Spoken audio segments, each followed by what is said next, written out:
Hello, everyone, and welcome into Yelling from the Couch Conference Championship version. I'm Brent Humphreys, joined by my co-host this week, Joey Mullins. Joey, how we doing? Oh, I'm doing good, buddy. Ready to dive into this conference championship slate, man. Yes, after a good rivalry week last week of games, of course, my Kentucky Wildcats come out on top and beat those Dirty Birds down the road, Louisville Cardinals, 38-31. It was a good weekend for my team, football land. Not mine, but hey, it happens. So this week is conference championship week, so we'll go ahead and we'll get started in with our picks for the week. And we begin on Friday night. The first conference championship is the Conference USA Championship. The New Mexico State Aggies at 10-3 face the Liberty Flames, number 24 in the nation. Let's go. Liberty is 11-point favorite. The over-under is 56.5. Joey, what do you think about this conference championship game? Man, Liberty is, I'm telling you, they're legit. In the Conference USA, they're legit. I got Liberty winning this game, and I've got the under in this game. I've got the under because, both teams, they're good teams. New Mexico State's 10-3. So I got the under, but I got Liberty covering. Tickets are as low as $27 to this game. Let's go. I am also going to roll with Liberty in this one. Number 24 in the nation, haven't lost all year. If you bet on Liberty, you're usually on the winning side of things with Liberty this season. 11-point spread. I think that they will cover the spread, and I think that the under also is going to hit in this one. But I like Liberty win by at least 2 touchdowns in this game and win the conference championship and have a chance to make a New Year's Six bowl. Yep. Now, maybe the biggest conference championship matchup of the weekend is on Friday night. The Pac-12 championship. What is probably the last Pac-12 championship that we'll see. The number 5, 11-1 Oregon Ducks face the number 3, 12-0 Washington Huskies in a rematch of a game from earlier in the season, which Washington won. This game will be played in Las Vegas. Oregon is a 10-point favorite. The over-under is 65.5. Tickets for this is as low as $25, which is cheaper than the lowest ticket at the Conference USA game. Joey, what do you think about the Pac-12 championship game tomorrow night? Well, I'm going to tell you, I think, man, I just, look, I'm on the Oregon bandwagon right now. I'm obviously a Carolina fan, but, man, I just think Oregon's going to come in. They're going to get it done. They're not going to lose twice. Bo Nix ain't going to let that happen. And I'm telling you, man, the over in this game is going to hit because both teams are just run and gun. So I got Washington covering the spread, but I got Oregon winning the game, and I got the over hitting. I'm with you here. I'm going Oregon wins this game. I think Washington covers. I think the over hits. This is going to be a battle. The winner of this game is going to win the Heisman Trophy, right? Yep. Bo Nix and Michael Penix. Whoever wins 100%. This game, I think the Heisman Trophy is theirs. Everybody's going to say Jaden Daniels. 3 losses. To me, you've had a great season, but you're out. You're out once you lose more than 2 games. These two right here, heavyweight matchup. Oregon is going to want to avenge that loss from earlier in the season. I think they do it. Bo Nix is going to throw for a bunch of yards. T. Roy Franklin, Tez Johnson. Bucky Irvin scoring a touchdown. That is the one guarantee for the week. Oregon wins. Yeah. Washington covers. But what should be Yep. a very fun Pac-12 matchup. Go ahead and lock that down. Bucky Irving will score a touchdown. I'm telling you right now. Absolutely. Lock it down. And what a finale the Pac-12 is going to put on for their last championship game right there. I mean, could you script it any better? You can't get no better than that, man. Well, they're going to try to top that. Saturday, we're going to have some conference championship games, and we start out 12 o'clock Saturday on ABC. The number 18 Oklahoma State Cowboys at 9-3. In the Big 12 championship game, face the number 7 Texas Longhorns at 11-1.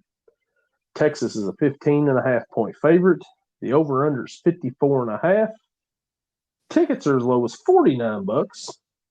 Joey, what do you think about the Big 12 championship game? Man, I'm telling you, it's going to be another good game. There's so many games to watch, but I've got the over hitting in this game, and I've got Oklahoma State covering the spread. But I think Texas A&M. Oh my God, Texas will win the game. Quentin Ewers, I mean, dude, he's a good quarterback. I don't know. I just got Texas winning. I think it's going to be a close game, but that's what I got. I think Texas will win the game too. I don't think Oklahoma State is as good as what their record is. They're 9-3. They barely beat BYU last week at home. Yeah. And they lost a few weeks ago in a monsoon, which 45-3 to UCF. But they beat Oklahoma. Had a few good games. They haven't played Texas this year. Texas has played pretty good for most of the season. Texas is wanting to try to back their way into a playoff spot. They would need a win to do that. I think if they win this game, I think Oklahoma State also covers this spread. I like the over in this one too because it's Big 12, and they do not like to play defense in the Big 12. It's all offense. No. It should be an entertaining game, though. Mm-hmm. But I think Texas will win the Big 12 and keep their playoff hopes alive. Whether they get in or not, we'll see. I don't think they're getting in, but I don't think they are either. Right? They got Ohio State in front of them, but if a few things happen, I think that they should get in over Ohio State because Ohio State didn't play in the championship game. Texas did. 100%. I agree. It's just whatever the committee thinks, Yep. The next matchup, 4 o'clock matchup on CBS. The number 1 Georgia Bulldogs at 12-0 face the number 8 Alabama Crimson Tide at 11-1 in the SEC championship. Georgia Bulldogs are a 5.5-point favorite. The over/under is 54.5. Tickets for this one, Joey, is as low as $330. What do you like in the SEC championship? My God, I'd rather go to the Oregon game. Like just saying, for $25. But yeah, but I mean, look, Georgia. I mean, how can you go against Georgia? I mean, I think Alabama's gonna make this a game, but I just got Georgia, man. Georgia's just they're too strong. I don't know. I got Georgia win this game. I like Georgia in this one too. Georgia kind of struggled a little bit last week against Georgia Tech, rivalry game. Alabama also struggled in the Iron Bowl rivalry game. Come down to the last few minutes of the game. Should have been a pick six at the end. Guy stepped out. Cool. But still close to a pick six to where they didn't make it as close as what it was. But anyways, it didn't count. Both Mm-hmm. teams snuck away from the rivalry with a win. That's all you could do in that situation. Jalen Milroe has played a whole lot better in the second half of the season. He's really coming on. McClellan's a good running back for Alabama.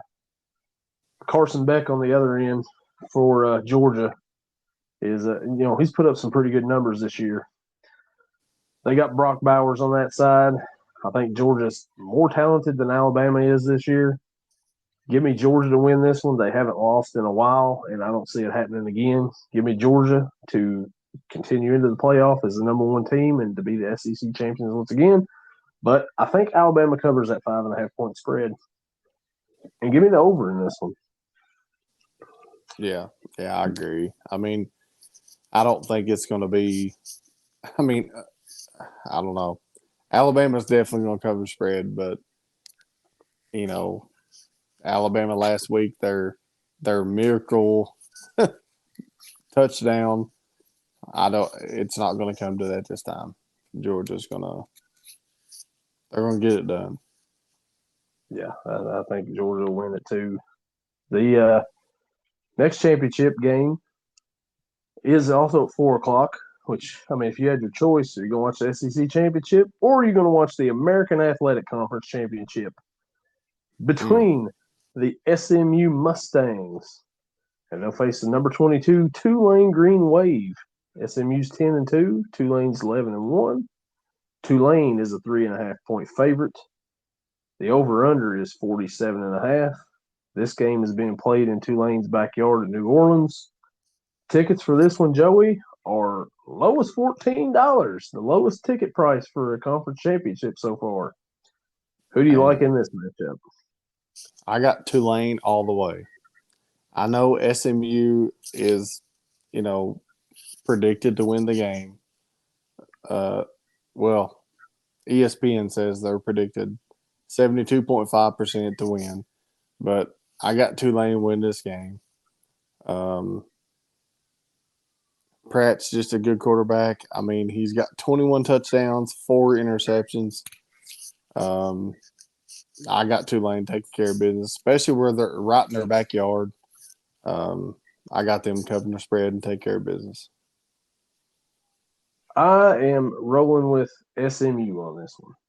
I think that they're gonna win this game. Tulane has played teams a lot closer than what they should have been the last few weeks. They've had a lot of close calls. I know last week they beat Texas San Antonio by 13, so that wasn't that close, and then FAU. But before that, they had a run of where they was really close with a lot of teams.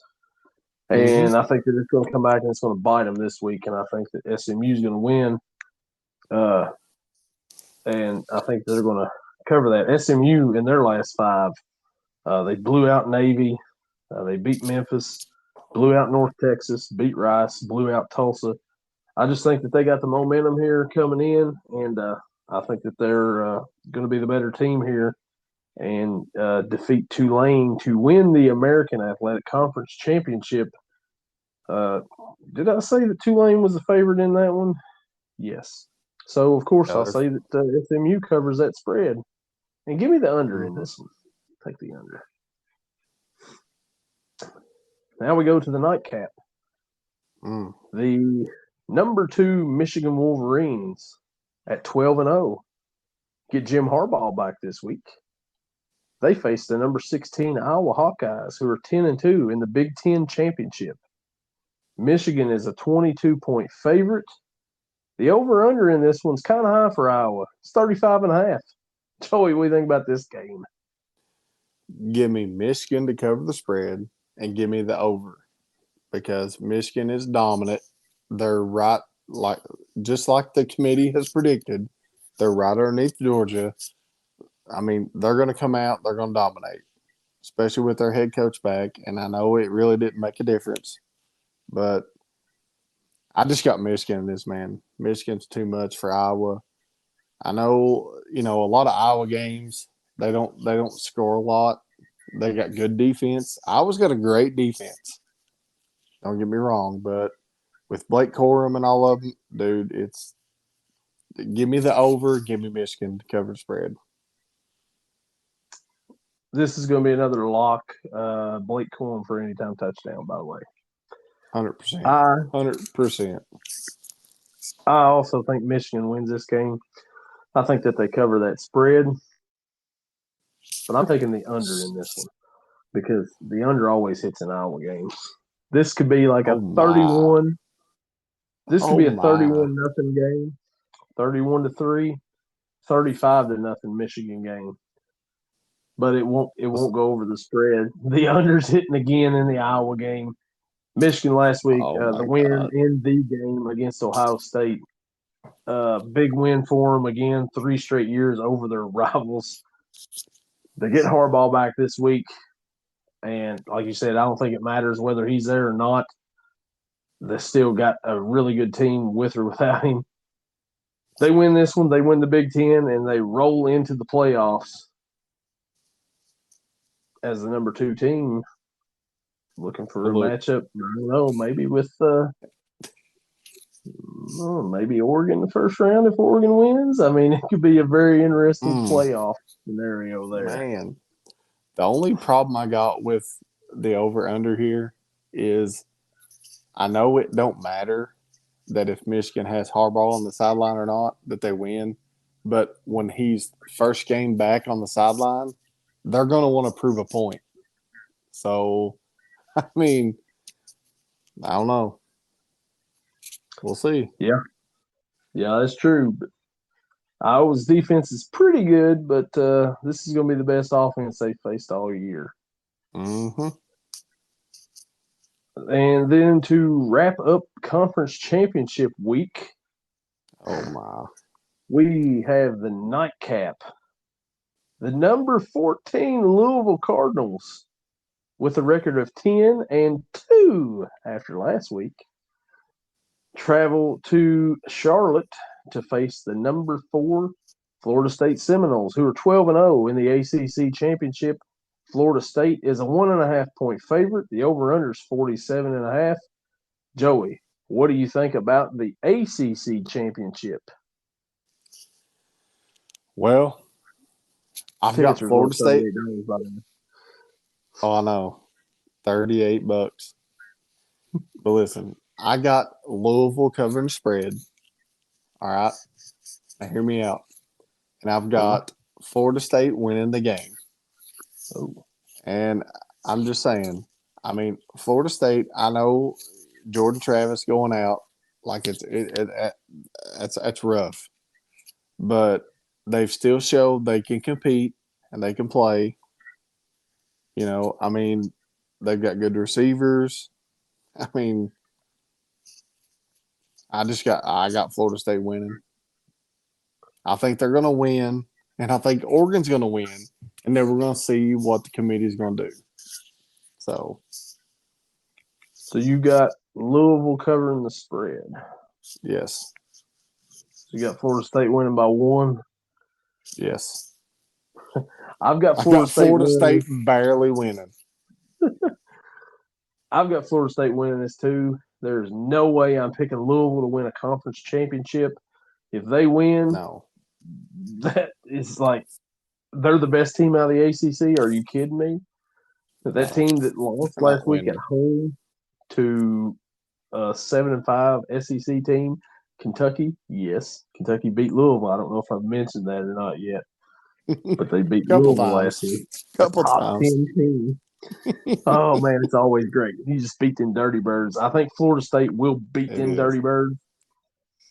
And then, but if Louisville somehow pulls off this little upset, it wouldn't be a big upset because Travis Jordan ain't playing. Yeah, I know it's Jordan Travis, but he's not playing. If they could somehow do that, and it'd be like chaos. Like, what does the committee do at that point in time? I could see a scenario where Alabama beats Georgia.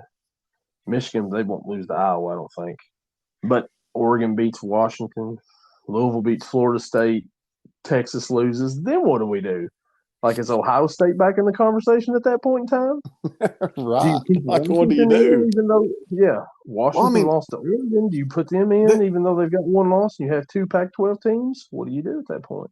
Right. Even this game, I would almost throw out a spread. Like, I just think Florida State's going to win the game. Like, I'm not going to say that, Florida State's going to win by 1.5.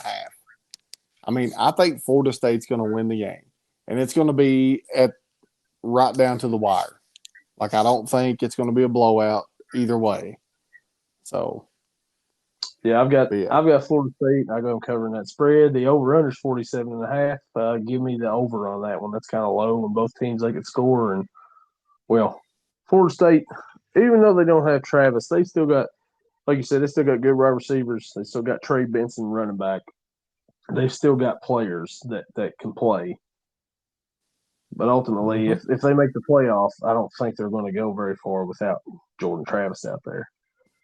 So we'll see. And the committee will have a decision to make for sure, depending on how these games go. But can't wait to watch these games this weekend, man. Tomorrow night's Oregon-Washington Pac-12 game is going to be the best of the weekend right there. That's the one I'm looking so forward to, man. Everything after that game is going to be like, okay, we've already seen the best championship game of the weekend. Everything else is just vague. But no, I mean, this Florida State-Louisville game, like, you can't really have a spread. Like, it's so close. You know what I mean? Like, Louisville could win by a field goal or Florida State could win by a field goal. So, I mean, like, you can't really say, 1.5 it's a coin flip, man. It's a coin flip. Yeah, and if Jordan Travis was in this game, I'd pick Florida State to cover a touchdown spread. 100%. Yeah. I would too. Louisville's beaten Notre Dame this year, and they've beaten Miami, and that was their two biggest wins.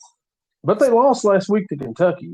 If I haven't mentioned that yet on this program, Louisville was a top 10 team, and they got smacked down a little bit there. L's down and all that stuff, good stuff. Ray Davis sent them back. They still got their little championship game, but like you said, if Jordan Travis was playing, it wouldn't even be that close.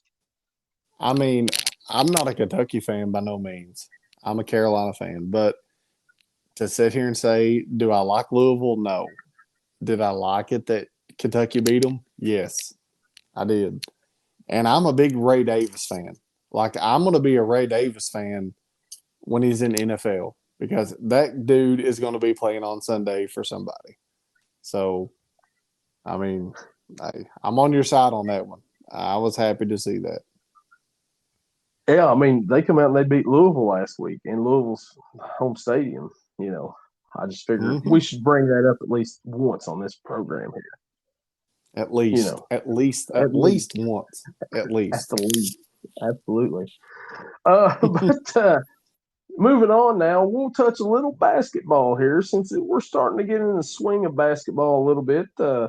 Last week, there was a lot of good tournaments on. Your Tar Heels played in the Battle for Atlantis. Ended up losing to Villanova, but beating – which teams did they beat again, Joey? Arkansas, who then went and last night stormed the court after beating a certain Blue Devil team from North Carolina. Yeah. Yeah, the Blue Devils of Duke. No, it's the Puke Blue Devils of Duke. Yeah. Just saying. They beat them and then stormed the court like they've never won a game before. Arkansas, you've won a national championship before. There's no need to storm the court. None. No. Like wow. But hey, I guess they were happy. I mean, like I told you, man, when you're a blue blood, if you're a Duke, if you're Kansas, if you're Kentucky, if you're North Carolina, if you're a Villanova, I mean, any time you beat those teams, that's a big deal. I mean, you just wear that bullseye on your back when you're one of them teams. It's automatic. Yep. And, like I said, they've won over a top 10 team at home. It's a big win, especially Arkansas, where they've had 3 losses already early in the season. So it was probably good for them to get that win. But And then it's I'm gonna go ahead and shake it up a little bit. St. Joseph beat Villanova, yeah, and yeah. Carolina lost to Villanova in overtime in the battle for Atlantis. So I mean, And St. Joseph took Kentucky to overtime the week at before. at Rupp, And I thought that was a bad win for Kentucky because I'm like, oh Lord, they let this team take them to overtime. And then last night they come out and they just yeah, put a beat down on Villanova. And I'm like, okay, well maybe this team ain't as bad as what I thought they was then. it don't make that loss look so, or don't make that overtime win look so bad now. So Right? Yeah, it makes it look a little bit better there. Also earlier in the week, the ACC SEC Challenge, the mhm. Kentucky Wildcats hosted the Miami Hurricanes, and that game was a complete Bl- slaughter. The it Kentucky was it Wildcats come out. blitzed them, dude, right off Yeah. the rip.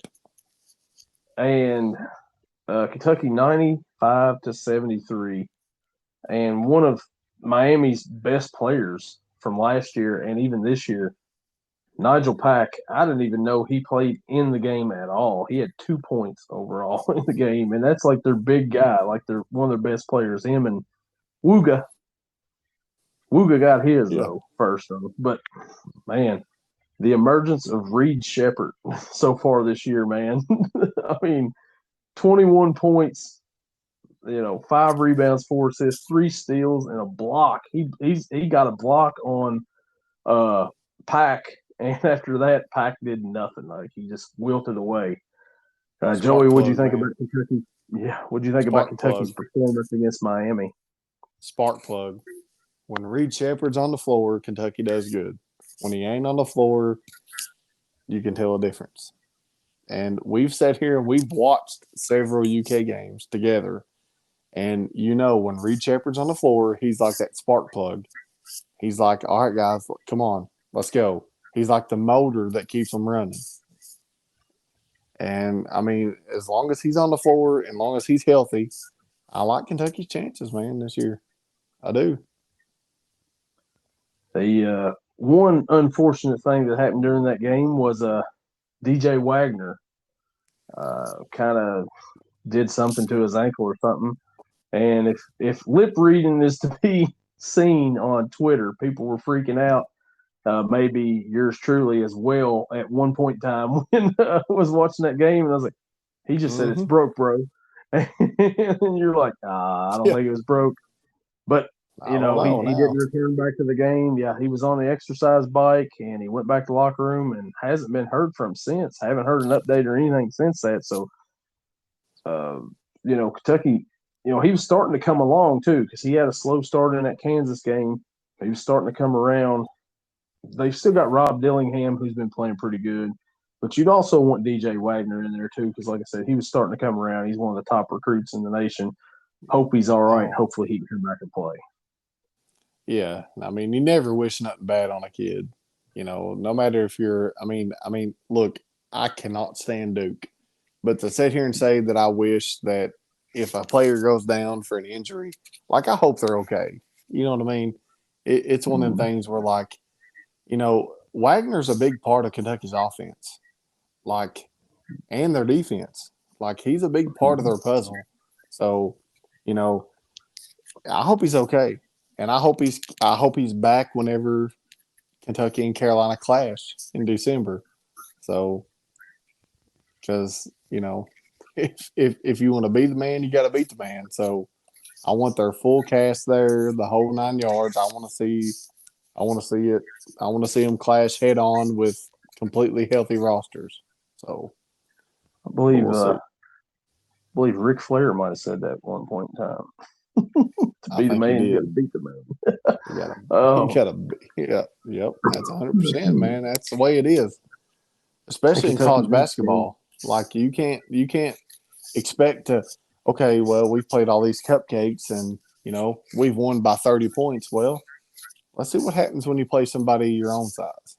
Yep. So Kentucky, speaking of cupcakes, they'll have UNC Wilmington this Saturday, and what is the potential to get Aaron Bradshaw in his first action as a Kentucky Wildcat? We'll see. Hopefully, he can come back and give a little size inside for Kentucky. That's the only thing they're really missing on this team right now. Last night in the ACC SEC Challenge, the North Carolina Tar Heels defeated the Tennessee Volunteers 100-92. Joey, what did you think about your Tar Heels performance last night? We sucked. We sucked in the second half. Like, you cannot have a lead like that, man, at home.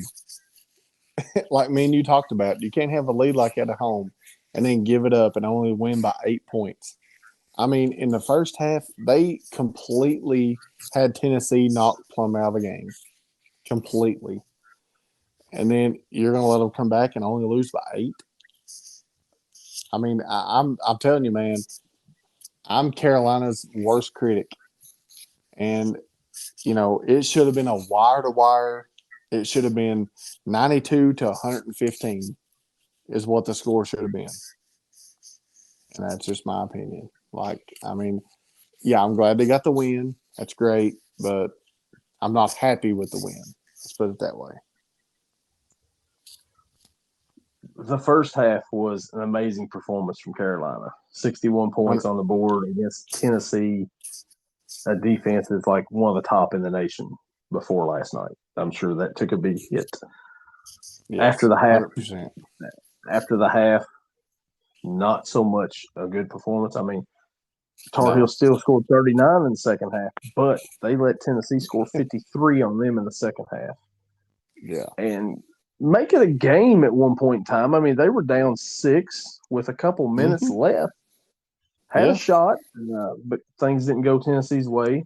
Trust me, I'm glad I'm not a Tennessee fan whatsoever. I'm pretty sure I've made my feelings towards Tennessee known really well on this here podcast. A couple times. There's a stat line that I want to go over here with Tennessee. Dalton Connect had 37 points last night. A guy that I had not heard of until last night. But that's a guy that I'll be remembering that name when Kentucky faces them later on in the season. Another stat line from Tennessee. 11th year senior Santiago Vescovi went scoreless. 0 points last night. Just didn't do anything. Only played 14 minutes, and when he had 4 fouls. I mean, he did absolutely nothing in there. And for an 11th year senior like Vescovi there, you think that he would play a little bit smarter than that. Joey, what did you think about the way that the stars were for Tennessee there with Connect with 37 and Vescovi with 0? I mean, they combined for 37 points. Well, I mean, you got to credit some to Carolina's defense, especially in the first half. I mean, they played lights out defense in the first half. I mean, they were sharing the ball. And, I mean, man, with this whole transfer portal, you never know anymore, dude. You never know. You can have a team you never heard of. And they've got some transfer, and that's why it's so hard to predict any kind of college basketball, wins or anything. But I mean, you got to credit Carolina's defense. I mean, they knew what they were doing. And then, I don't know, Carolina, the first half was picture perfect. If they could play that first half in every game, then we win the national title, 100%. But the second half, man, I just wasn't happy. Just wasn't happy. Still not happy about it. I'm still pissed about it. Like, I'm still mad about it because you don't let a team. You put 61 points up. You don't let them. No, It just don't happen. If that's on a neutral site, and I'm not going to bring up the past, but, Kansas, we were up that big on Kansas, and then we let them come back, and we lost the national title. So you can't do that. Carolina's Ingram had 20, Baycott had 22, R.J. Davis had 27. Like you said, R.J. Davis is just steady Eddie out there for Carolina. Mm-hmm. They need a bucket. He's going to get it for them. Exactly. Carolina. He's the Reed Shepherd of Kentucky, man. I'm telling you. If you need a play or you need a spark or you need something to happen, he'll make it happen. And that's the way Reed Shepherd is for Kentucky. Even if he's on the bench, if Calipari says, "Hey, I need something to happen," hey, you go in the game, then something's going to happen. 100%. Carolina's next game is Saturday against Florida State. They open up ACC play at 2:00, and then they play UConn, and then they play Kentucky, and then they play Oklahoma for their next games after that. So the schedule is not going to get any easier at all for Carolina. No. And that's what you want. That's exactly what I want.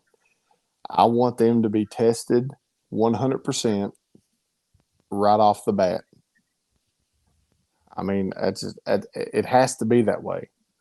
I mean, you got Florida State, you got UConn, you got Kentucky, and then you got Oklahoma. I mean, dude, it gets harder, actually. And that's the way I want it. Because you want those hard games early so a team can use that as a measuring stick and be like, okay, this is what we need to do. This is what we need to improve on. Mm-hmm. So I'd rather take these losses now. Did I like losing to Villanova of all teams in overtime? No, because we lost to Villanova once at the buzzer, and we all know how that went. So, I'd rather take the losses early and just learn from it and get better. Kentucky's next 4 games: UNC Wilmington, Penn, North Carolina, and then the cupcake of all cupcakes, Louisville, and then Illinois State. Louisville, by the way. Hang on, man. Congratulations to Louisville basketball team. I mean, we've talked about their football team. We mentioned it once that Kentucky defeated Louisville in football last week, but we won't bring it up anymore. We're talking about basketball now. Louisville Cardinals. The other night, Joey, a big milestone for Kenny Payne and the guys over there. They won their 4th game of the season, matching last year's total. Yeah, we're talking about basketball, not football. They had 4 wins in basketball that matched last year's 4-win total. They got it. They beat Bellarmine in the ACC SEC Wait a minute. Bellarmine's not in the SEC. Oh, wait, they didn't get invited to the challenge. Sorry. But they did defeat Bellarmine. One of Louisville's players was having issues. Did you see this story? He didn't know if he wanted to come into the game and play because they didn't have his tights for him to wear, and it wasn't tights that Louisville had ever had for him before. But Kenny Payne said that he finally got him convinced to wear those tights or go without those tights actually and play the second half. And he did, and he had a pretty big second half. But they didn't have the tights for him, Joey. Have you ever heard that in basketball? So they didn't have the tights for him. So did they have his like ballerina shoes or what? I mean, I don't understand it, man. Like, I mean, you're talking from a coach, and look, I'm not trying to bash Louisville. Like, I'm not trying to be like aggressive. I know, but if you have a coach who don't know what a 2-3 zone is, you got tricked. And then you're going to have a player who don't have the right tights. I mean, okay, it might be time to look for another coach. I'm just saying. I'm just throwing that out there. It's just my opinion. I mean, people that listen to this might just bash me over it, but I'm just saying. I mean, if Louisville ever went up against Syracuse, I mean, Kenny Payne might have like a meltdown. Like Yeah, he might have to go back to the locker room yeah. Jim Boeheim was to still be coaching evaluated. Syracuse. Yeah, if Boeheim was still at Syracuse. Yeah, Yeah. he would definitely be in trouble.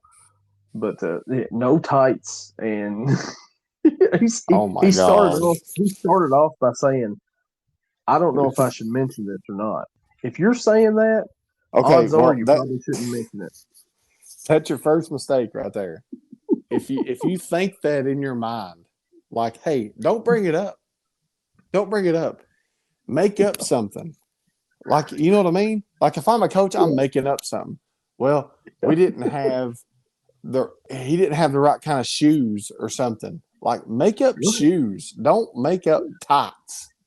I mean, Like you said, is he going my to, God. the ballerina About is he going to a festival? recital or something? Is he I going mean, to a like, recital? Is he in a oh my Broadway God. play? Is he wrestling Andre the Giant this week and needs his wrestling tights? Or what are we talking about here? This is basketball. We We're ain't talking talking about about practice. basketball. We're talking about a game. It's like, Oh man, man. they gotta rework their stuff, man. And I'm saying this from just a basketball like analysis. They've got to rework their stuff, man. They can't have what they got right now and expect to go anywhere. And I know, and I'm sure Kenny Payne, he was what, assistant at Kentucky? Yes. Okay, well, you know, not all assistants are cut out for a head coaching job. Head coach. Nope. And I just don't think Kenny Payne's cut out for a head coaching job. I just don't. When Kenny Payne was at Kentucky, and some Kentucky fans would get very frustrated with Calipari and his head coaching. There was some rumors every year that Cal would go to the NBA, and Kentucky fans would be like, "Well, we got a suggestion to who'd take over. We'll slide Kenny into the head coaching. Be careful Oh what you my ask for, God. Oh because my God. if you don't have a coach who has never been a head coach and has not been proven and hasn't had that experience, you do not want them taking over the helm at a big school like Kentucky like that. Like Right. Carolina with Hubert Davis, they took a little bit of a gamble. He did go to the championship game. The jury's still out on him overall. If you agree with that, It's completely still out on him. Like we're going to see what he does this year and next year. That's my yes. window for Hubert Davis. Okay, you went to the championship game. That's great. And last year was kind of a, you know, just one of them scuff years. But you got this year and next year, bro. And if you don't prove something, I mean, and what gets me, and I know we're switching topics, switching teams here, but tell me how Roy Williams can be at every single game, even when they're in Honolulu playing in the battle Mm-hmm. for Atlantis, and he's at the games. Mm-hmm. Like the only thing I want to say is like, man, look, you're at every game. Why ain't you standing down there on the side of the bench instead of sitting two rows up in the seats? You know, and I'm not bashing Hubert Davis by no means, because I Yeah. think so far he's done a pretty good job of taking over for Roy Williams. Because I mean, you know as well as I know, Roy Williams, Mike Krzyzewski, and I'm not a Duke fan. Just go ahead and put that out there. But those are big shoes to fill, man. Those are big shoes to fill. Yep. And it's not easy coming in when you've had somebody like Roy Williams and you're coming in and taking over. And, you know, at Carolina, Kentucky, Kansas, Duke, those schools, you're expected to win. Like Immediately. right off the bat. There's no learning curve. There's no, well, it's a down year. No, there's no down years. You have to win now. So That's why I was surprised that Duke went with Shire, who never had any previous head coaching experience. Same thing with that's, Carolina with Hubert Davis. yep. It makes me think of Connecticut a few years back with Kevin Ollie. He had no previous Yes. experience. They won a Yes. title with him. Granted, they won a title. But after that, what did he do before that? What has he done since that? Absolutely nothing. They I don't even know if they made the tournament any more times after they won that title. He's coaching somewhere. I don't even know where he's coaching now. He's not a head coach anywhere. But No. you got to have that previous, especially if you're going to be with the big boys. But we know Louisville's pretty much a mid-major school, so of course they're not going to hire anybody with much experience because they're Louisville. Well, and just to touch on one more thing, when Carolina won the title in 2005 with Raymond Felton, Rashad McCants, Sean May, Jawad Williams, all those guys, those was not Roy Williams' players. Those was Matt Doherty's players before Roy Williams. So Roy Williams was under the microscope like, oh, these are what your players. Let's see what you can do after that. Well, he ended up with a title in 2009 and then one in 2017. So that's what I'm expecting out of Hubert Davis. Like, okay, you've got a couple years of like a buffer, but you got to produce something, or I promise you, Carolina will find somebody to replace you. Yeah. That's just the way it is, man. You just had to bring up 2017. But Louisville. Yeah. Sorry, it just kind of fit. Louisville here, they got their fourth win before December. Like I said, big props. Congrats to Louisville.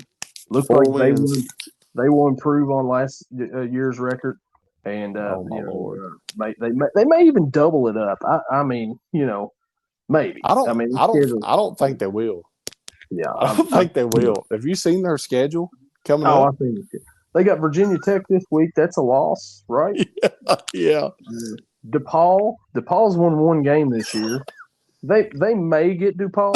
They may not. Let's say they do. Let's give them 5 wins there. Arkansas State. Where's the DePaul game at? It is at DePaul. That's a loss. That's a loss, man. Arkansas State's at home. They could get that one. They'll get that one. All right. Give them that one. We're at either 5 or 6 there. Pepperdine, the Pepperdine Peppers. I think they're actually the Wave. It's at home. We'll chalk that up as a win as well. So they're on a 3-game winning streak here, maybe.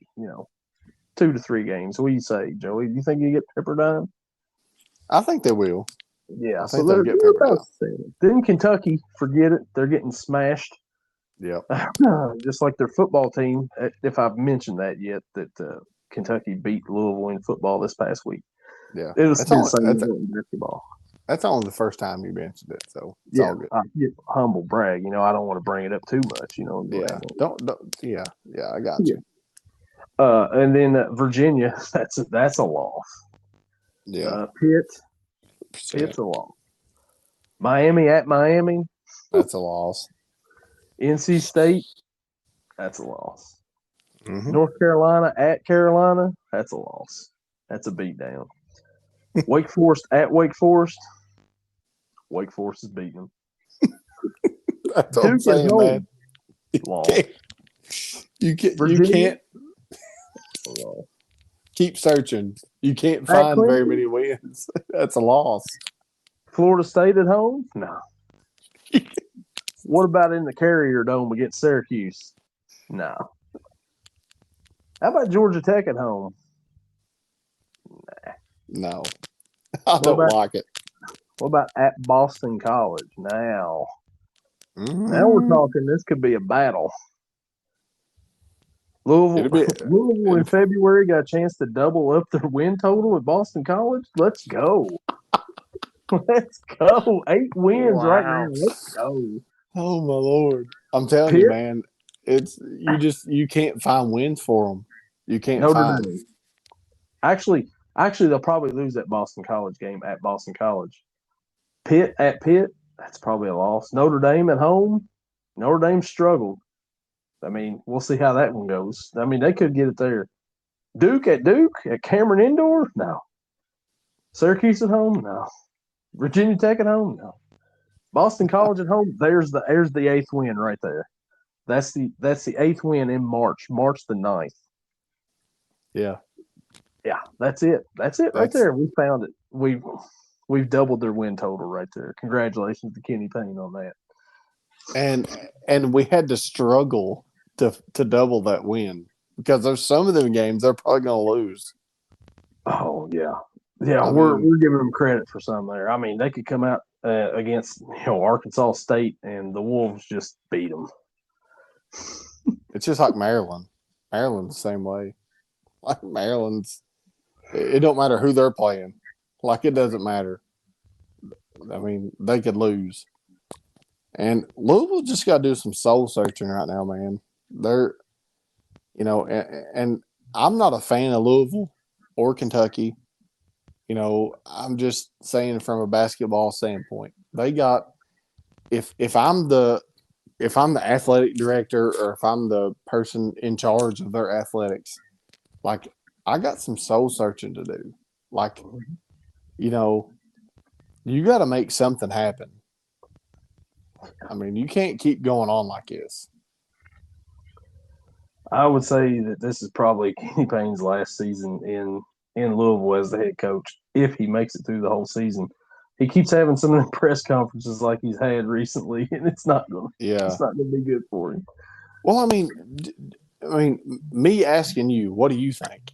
If you're not a fan of Louisville and you're not a fan of Kentucky and you're just a basketball analyst on TV, and they ask you, what do you think about Louisville's program? Like, what do they need to do to improve their program? Like, what's your opinion?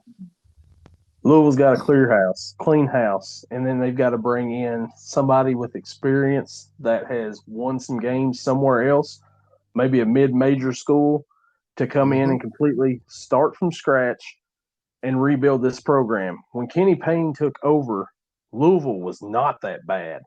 There was no reason for a complete and total embarrassing rebuild like they had before when they had Chris Mack there. Chris Mack was a decent coach, but he had some issues, and that's what got him canned from there. But they were a decent team when he left. He had a decent, they could have had a decent roster there. You bring in Kenny. Kenny really didn't bring anybody in at all, and they struggled. So you've got to start with a rebuild from the beginning, but you've got to bring in a guy who has proven to be a winner somewhere else. Maybe not a big school, but maybe a mid-major to come in. It doesn't have to be a complete. I mean, it could be a nobody, a no-name guy that is won on a smaller level to come in, and somebody has to build up a smaller school to do it now on a bigger scale with Louisville to get them back to where they needed to be. But you got to start by getting rid of Kenny Payne, I believe. I agree. You know who my favorite coach is besides Hubert Davis in college basketball right now? Shaka John Smart. Calipari. Shaka Smart. I knew he was going to say Shaka. Shaka Smart is one of my favorite coaches. I would not have been disappointed if they would have named him the head coach of North Carolina. I believe in him. I like him. I don't know why. He can take something that he's got and turn it in, or nothing that he's got turned into something. You know what I mean? Right. Like, he's just that type of coach, man. He's got basketball IQ. He's got smarts about him. He can take a team. He can say, okay, I got these players. I know that these 6-7 players, are going to play, and they're going to be in the game, and they're going to buy into my system. And that's what it takes, man. And Kenny Payne don't have no control at Louisville, man. I mean, when you don't know what a 2-3 zone is, like, bro, you're out, dude. I'm sorry. When you say you got surprised by a 2-3 zone, like, dude, man, here's a name that's rough. Here's a name that if I'm Louisville, I see how this team finishes this year, and then I go all in, depending on how they finish the season, on their coach. and it is Florida Atlantic's coach, Dusty May. Yep. He led the Owls last year to the Final Four. Right now, they're number 13. They've only lost one game, and it was to a guy named Bryant. But they beat Liberty Bibberty tonight by 25 points. But that's a program right there where he's building up on a smaller scale this program into a team that's ranked in the top 25. And they started from nothing. They started from nothing. Who'd have thought Florida Atlantic would have been anything? Exactly. You know? They got a win over Texas A&M, SEC school. They beat Butler. Butler's been places before. They beat Virginia Tech. They beat Virginia Tech by 34 points. I mean, Virginia Tech's, they're not great, but they're not horrible. But that would be a coach if I was Louisville. That's who I'm looking at right now. I'm like, see how, depending on how he finishes the season, even if he's like a Sweet 16 or a second round, because anything can happen in the tournament, It's random. You could have the best team in one game, a team can beat you. No, Kansas. It's not the best. Yeah. Kansas. That's all I got to say about that. But if I'm Louisville, that's who I go with. That's who I rebuild my team around. Is I go after that coach right there because, like I said, you don't have to have a home run hire, but if you get a guy who has done it on a smaller scale, he could probably do it on that scale too, and somebody who knows how to win. Well, I mean, you ultimately got to have a coach. And look, and me and you are friends. You already know this. I'm not knocking Kentucky as a program at all. But you got to have a coach. Like John Calipari is one of the best recruiters I've ever seen in my life. Mm-hmm. If I owned an NBA team, I would pay him whatever he wanted to recruit for me. Mm-hmm. But as far as coaching a team, X's and O's, he's not the greatest. He's not. I mean, and I'm sure you as a Kentucky fan can admit that. He's not the greatest coach when it comes to coaching the team. Well, just look at the proof. He has one championship in 14 years. But look at the guys he has put in the NBA, the talent that he has put in the NBA. Immaculate. Every night there's a Kentucky player. Yeah. That is, doing big things. And with all that talent. Sharp tonight for the Blazers. Yep. I mean, there's proof right here on TV. Mm-hmm. I mean, dude, he puts the talent out there, but if you're a college coach, man, they're expecting wins in college. They're not looking for players to come in and play a year or so, and then, they're going to watch them in the NBA. They don't care about the NBA. They want wins now in college. They want banners hung in the gym. Yep. And it's cool. It's cool to be like, look, that player went to UK. But ultimately, it's like, that player went to UK and won a national championship for Kentucky. You haven't been able to say that a whole lot about, players in there now because he's only won one. And like I said, I'm not a Kentucky fan, but I'm going to tell you, one of my favorite players, two of my favorite players to come out of Kentucky was John Wall and Anthony Davis. And I think John Wall, the year that he had I'm telling you, man, John Wall, DeMarcus Cousins, all them, that should have been a national title, man. Yep. It should have been a national title. I mean, I even picked them in my bracket in ESPN to win the title that year because when I pick my bracket, I pick it non-biased. Like I think, man, who do I think is going to win the tournament this year? I don't care what kind of fan I am. It's who's going to win it. And that's who I picked. And it was just a letdown. It was a letdown. Yep. Calipari should have at least, in my opinion, 3 at least championships. 2010 with John Wall. The one he's got with Anthony Davis. 2015 with Towns, Cauley Stein, the Twins. That team that went 38-0 and lost to Wisconsin. 100%, dude.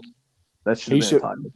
He should be right up there with Roy Williams like he was when he come to Carolina. They should have 3 championships apiece. And Yep. Roy's got his, but Calipari don't. Yep. And what I'm saying is, I'm not talking about the colleges, like, the Kentucky, Carolina. I'm talking about the coaches. Mm-hmm. It comes down to you have to know how to manage a team, coach a team, and you got to know what motivates a team. Yep.